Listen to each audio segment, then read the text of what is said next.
નમસ્કાર, આપ જોઈ રહ્યા છો નેશન પ્લસ ન્યૂઝ. હું છું આપની સાથે હિરલ પંડ્યા. આપણી વર્ષો જૂની લોકવાયકા અને પરંપરાગત વિજ્ઞાન મુજબ ચોમાસા અગાઉ ટીંટોળી પક્ષી જે જગ્યાએ અને જે સ્થિતિમાં ઈંડા મૂકે છે તેના આધારે આગામી ચોમાસું કેવું રહેશે તેનો વર્તારો નક્કી થાય છે. આવો જ એક રસપ્રદ કિસ્સો નર્મદા જિલ્લાના રાજપીપળામાંથી સામે આવ્યો છે. પ્રકૃતિના પોતાના આગવા સંકેતો હોય છે અને તેના પરથી જ વર્ષોનું વરસાદનું પૂર્વાનુમાન થતું આવ્યું છે. ભાવિ વરસાદનો વર્તારો કરવા માટે ટીટોળીના ઈંડાનું સ્થાન, તેની સંખ્યા અને તેની સ્થિતિ ખૂબ જ મહત્વપૂર્ણ માનવામાં આવે છે. ટીટોળી સામાન્ય રીતે ખુલ્લી જમીન પર જ ઈંડા મૂકે છે. લોકવાયકા મુજબ ટીટોળી જેટલા ઈંડા મૂકે તેટલા મહિના સારો વરસાદ થાય છે. સામાન્ય રીતે 4 ઈંડા મૂકે તો 4 મહિનાની ચોમાસાની આખી ઋતુ સારો વરસાદ થવાનું અનુમાન લગાવાય છે. પરંતુ આ વખતે રાજપીપળા એરોડ્રમ ખાતે જોવા મળેલા 4 ઈંડાની સ્થિતિ કંઈક અલગ છે.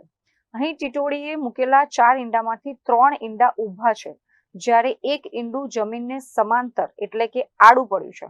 આ સ્થિતિને જોઈને પરંપરાગત જ્ઞાન ધરાવતા ખેડૂતોએ વર્તારો કર્યો છે કે આ વર્ષે ચોમાસાના 3 મહિના ખૂબ જ સારો વરસાદ રહેશે અને વરસાદ ધમાકેદાર વરસશે, જ્યારે 1 મહિનો વરસાદની ખેંચ વર્તાશે એટલે કે ચોમાસું નબળું રહેશે. શાસ્ત્રો અને પરંપરાગત માન્યતા મુજબ જો ટીટોળી ઊંચા પથરાળ કે સુરક્ષિત ભાગે ઈંડા મૂકે તો ભારે વરસાદ અને પૂરની સ્થિતિ સર્જાય છે. જો જમીન પર કે ખુલ્લામાં ઈંડા મૂકે તો વરસાદ ઓછો કે મોડો આવવાના એંધાણ હોય છે.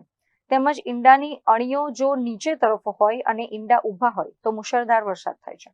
આજે ભલે માણસ ડિજિટલ કોમ્પ્યુટર, સેટેલાઇટ અને ગ્લોબલ ટેકનોલોજીના યુગમાં જીવી રહ્યો હોય, પણ હવામાન વિભાગની આગાહીઓની વચ્ચે આજે પણ દેશનો ખેડૂત પ્રકૃતિના આ મૂંગા જીવ ટીટોળીના ઈંડા પર અને આ પરંપરાગત વર્તારા પર એટલો જ અતૂટ વિશ્વાસ ધરાવે છે.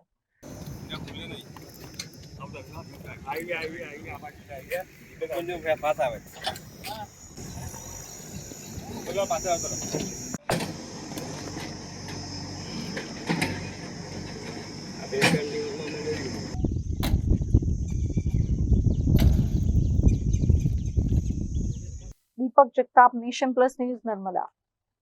સમાચારોનો સતત અપડેટ મેળવવા માટે અમારી નેશન પ્લસ ન્યૂઝની યુટ્યુબ ચેનલને સબસ્ક્રાઇબ કરો, બેલ આઇકન દબાવો અને જોડાયેલા રહો ફેસબુક, ઇન્સ્ટાગ્રામ અને ટ્વિટર પર.